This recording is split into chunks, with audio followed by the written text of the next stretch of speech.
पुण्यातील त्या संध्याकाळचा गारवा अंगाला झोंबत होता. मी सोनल आज पुन्हा एकदा त्याच हॉस्पिटलच्या बाकावर बसले होते. वय वर्षे 32, पण मनावर मात्र अनेक वर्षांचं ओझं असल्यासारखं वाटायचं. दिसायला मी सुरक्षित, सुसंस्कृत आणि एका खाजगी कंपनीत चांगल्या हुद्द्यावर काम करणारी स्त्री, पण आतून कुठेतरी एक रिकामपण होतं. लग्नाला 7 वर्ष झाली होती, पण संसारातील तो ओलावा, तो जिव्हाळा कधीच हरवून गेला होता. सोनल मॅडम, डॉक्टर अविनाश तुमची वाट पाहत आहेत, नर्सने हसून सांगितलं. मी एक दीर्घ श्वास घेतला आणि कॅबिनचा दरवाजा उघडून हळूच ढकलला. समोर डॉक्टर अविनाश बसले होते. अंदाजे 40-42 वय, चेहऱ्यावर एक विलक्षण शांतता आणि डोळ्यात एक प्रकारची खोली. ते फक्त एक नामांकित डॉक्टर नव्हते, तर त्यांच्या बोलण्यात एक अशी जादू होती की समोरचा माणूस निंद संकोच होऊन व्यक्त व्हायचा. या सोनल, कसं वाटतंय आज? त्यांनी फाईलवरून नजर वर करत विचारलं. काही खास नाही डॉक्टर, तेच डोकं दुखणं आणि रात्रीची अस्वस्थता. मी खुर्चीत बसत म्हटलं. डॉक्टरांनी माझे रिपोर्ट बाजूला ठेवले आणि माझ्या डोळ्यात पाहिलं. सोनल, तुमची ही लक्षणं शारीरिक कमी आणि मानसिक जास्त आहेत. तुमची मेडिकल टेस्ट सगळी नॉर्मल आहे, पण तुमच्या मनाची टेस्ट पण अजून केलेली नाही. त्यांच्या या वाक्याने मी थोडी डचकले. त्यांनी स्टेथोस्कोप घेतला आणि मला जवळ बोलावले. जेव्हा त्यांनी माझ्या मनगटावर हात ठेवला, तेव्हा मला एक वेगळा स्पर्श जाणवला. तो स्पर्श केवळ एक डॉक्टरचा नव्हता, तर तो एक आधाराचा स्पर्श होता. 32 वर्षाच्या या प्रवासात मी अनेक स्पर्श अनुभवले होते, पण या स्पर्शात काहीतरी वेगळं होतं. काहीतरी असं जे मला सांगत होतं की इथे मी सुरक्षित आहे. तुमची धडधड वाढली आहे सोनल, ते मंद सुरात बोलले. त्यांच्या आवाजातील तो साधापणा मला अधिकच अस्वस्थ करत होता. मी नजर चोरली. कदाचित कामाचा ताण असेल डॉक्टर, किंवा कदाचित असं काही जे तुम्ही स्वतःला सांगायला घाबरत आहात. त्यांनी स्मितहास्य करत उत्तर दिलं. त्या दिवशी आमची भेट औषधांपेक्षा संवादावर जास्त झाली. त्यांनी मला विचारलं नाही की मला काय दुखतंय, त्यांनी मला विचारलं की मला काय वाटतंय. एका स्त्रीला जेव्हा तिच्या अस्तित्वाची जाणीव करून देणारा कोणी भेटतो, तेव्हा तिचं मन नकळत तिकडे झुकू लागतं. मी हॉस्पिटलमधून बाहेर पडले तेव्हा माझ्या हातात औषधांची चिठ्ठी होती, पण डोक्यात मात्र डॉक्टर अविनाश यांचा तो शांत चेहरा फिरत होता. घरी गेल्यावर नेहमीप्रमाणे शांतता होती. नवरा त्याच्या कामात व्यस्त होता. मी आरशासमोर उभी राहिले. 32 वय, लोक म्हणतात हे वय सर्वात आकर्षक असतं, पण या आकर्षणाचा उपयोग काय जर ते पाहणाऱ्या डोळेच घरामध्ये नसतील तर? मी बेडवर पडले आणि डोळे मिटले. मला पुन्हा पुन्हा तोच स्पर्श आठवत होता. डॉक्टर अविनाश यांनी माझं मनगट धरल्याचा तो क्षण. ते केवळ औषध देणारे डॉक्टर नव्हते, तर माझ्या आयुष्यातील त्या रिकाम्या जागी हळूच पाऊल ठेवणारे कोणीतरी वाटू लागले होते. मला माहीत होतं की हे चुकीचं आहे. ते माझे डॉक्टर आहेत. मी एका सुसज्ज सोसायटीत राहणारी, सुखी संसार असलेली स्त्री आहे, पण मन मात्र पुन्हा पुन्हा त्या दवाखान्याकडे धाव घेत होतं. पुढच्या भेटीत काय होईल? ही केवळ एक ट्रीटमेंट आहे की माझ्या आयुष्याला मिळणारं एक नवीन वळण? डॉक्टरांच्या त्या पहिल्या भेटीनंतर आठवडाभर मी माझ्याच विचारात हरवले होते. ऑफिसमध्ये काम करताना किंवा घरी जेवण बनवतानाही डॉक्टर अविनाश यांचा तो शांत चेहरा आणि त्यांचा तो आश्वासक आवाज माझ्या कानात घुमत होता. 32व्या वर्षी आयुष्यात असं काही घडेल असं मला कधीच वाटलं नव्हतं. 2 दिवसानंतर पुन्हा फॉलोअपसाठी जायचं होतं. मी आरशासमोर उभी राहून स्वतःला निहाळत होते. आज मी नेहमीपेक्षा थोडा जास्त वेळ लावला तयार व्हायला. थोडा हलका मेकअप, गडद निळ्या रंगाची साडी. मी स्वतःलाच विचारलं, सोनल, हे तू कोणासाठी करतेस? मनाकडे उत्तर नव्हतं, पण हृदयाची धडधड मात्र वाढली होती. दवाखान्यात पोहोचले तेव्हा नेहमीप्रमाणे गर्दी होती, पण जेव्हा माझं नाव पुकारलं गेलं तेव्हा मनात एक विलक्षण हुरहुर होती. मी कॅबिनमध्ये शिरले. डॉक्टर अविनाश एका फाईलमध्ये काहीतरी लिहित होते. मला पाहताच त्यांच्या चेहऱ्यावर एक मृदू हास्य उमटलं. या सोनल, आज औषधांनी काही फरक पडला का, की अजून अस्वस्थताच आहे? त्यांनी खुर्ची मागे सरकत विचारलं. औषधांपेक्षा तुमच्याशी बोलून जास्त बरं वाटतंय डॉक्टर. माझ्या तोंडून हे वाक्य नकळत निघून गेलं. मी क्षणभर दचकले, पण त्यांनी ते वाक्य फार सहजतेने घेतलं.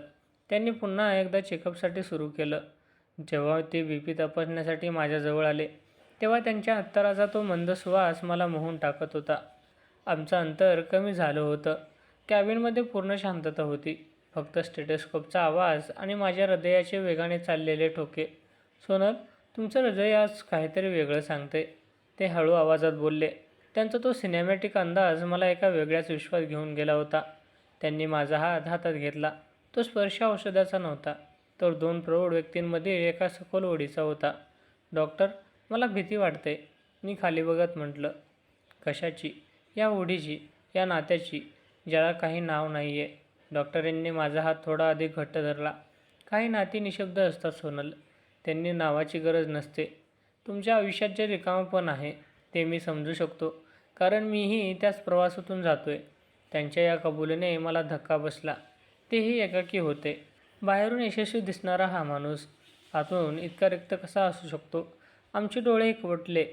त्या क्षणी कॅबिनमधील वातावरण खूपच रोमॅन्टिक पण तितकंच गंभीर झालं होतं.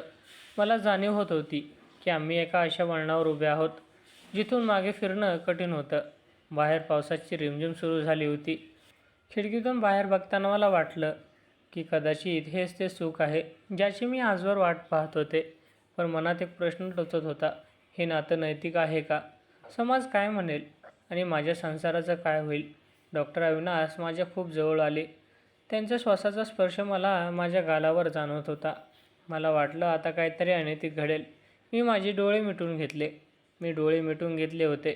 कॅबिनमधील त्या शांततेत फक्त माझे श्वास ऐकू येत होते. मला वाटलं होतं की आता मर्यादा ओलांडली जाईल.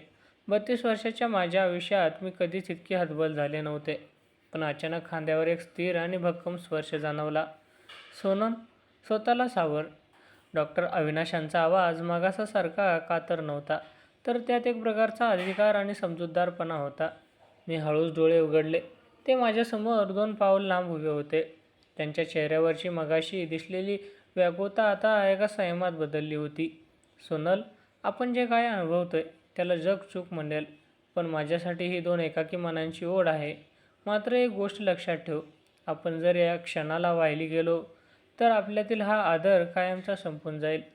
मला तू फक्त शरीराने नको आहेस, मला तुझं ते मन हवं आहे जे गेल्या अनेक वर्षांपासून कोणाशी तरी बोलायला असुसलेलं आहे.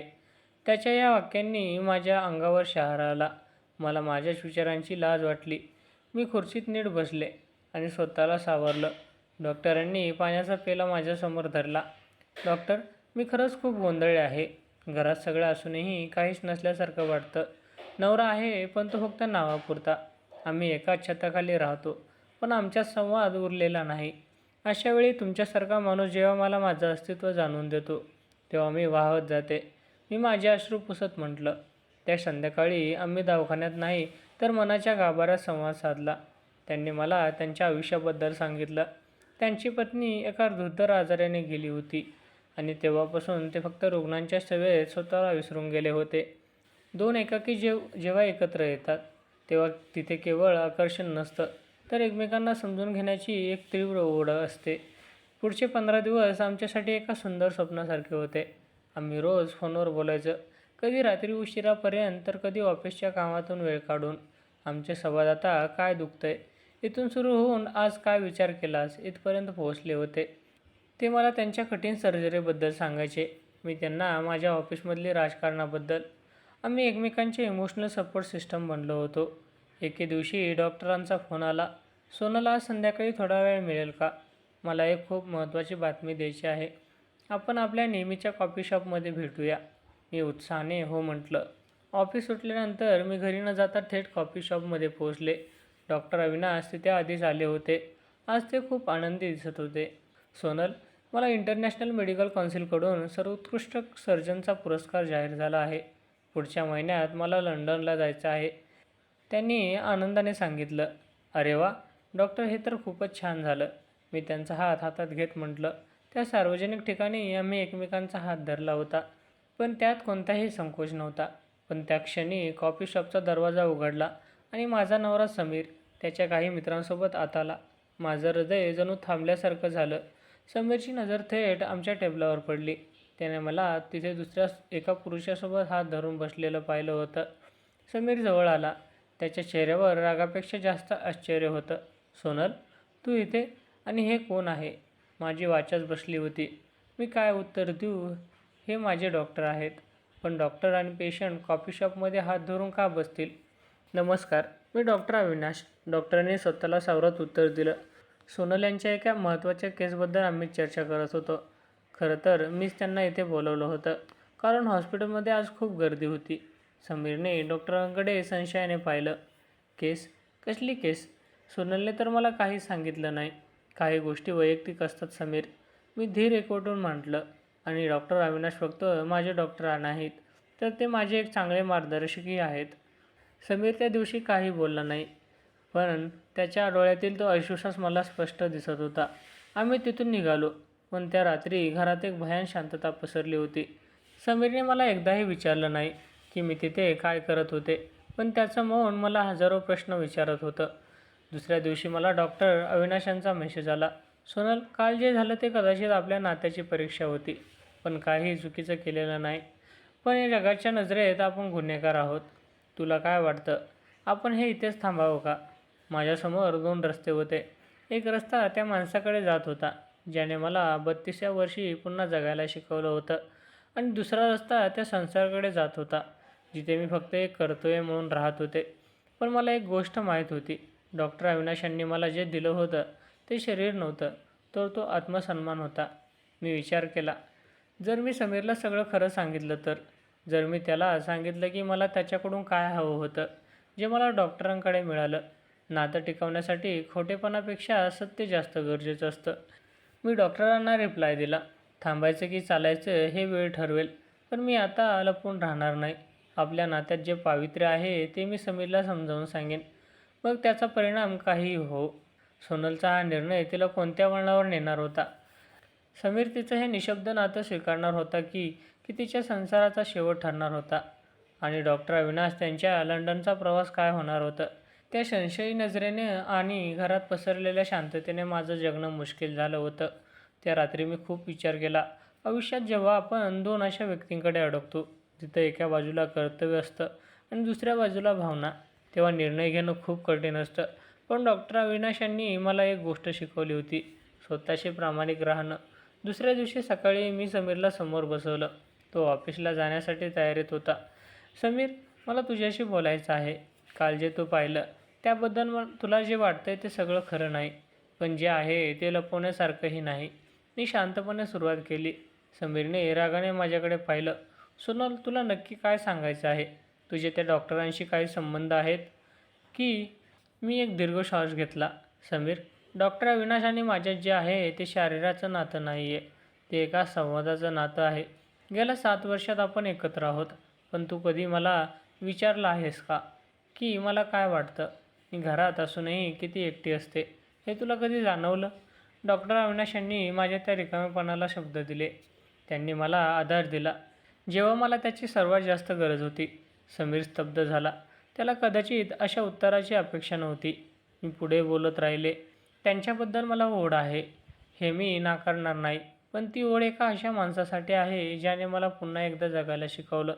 पण समीर, मी तुझ्याशी प्रतारणा केली नाही, मी मर्यादा ओलांडलेली नाही, कारण मला आपल्या नात्याचा आदर आहे. पण जर तुला हे नातं टिकवायचं असेल तर तुलाही बदलायला हवं. त्या दिवशी समीर काहीच नाही बोलता ऑफिसला निघून गेला. मला वाटलं होतं की आता सगळं संपलं. मी डॉक्टर अविनाश यांना फोन केला. डॉक्टर, मी समीरला सगळं सांगितलं.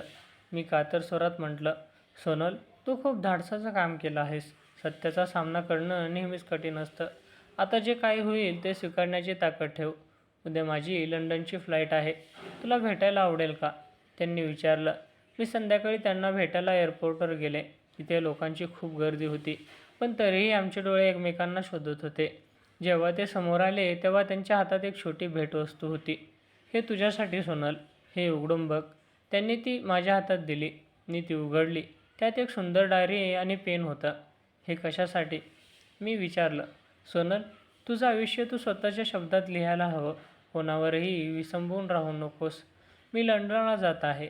कदाचित आपण पुन्हा कधी भेटू किंवा नाही, पण आपल्यातील हे निशब्द नाते नेहमीच माझ्या मनात असेल.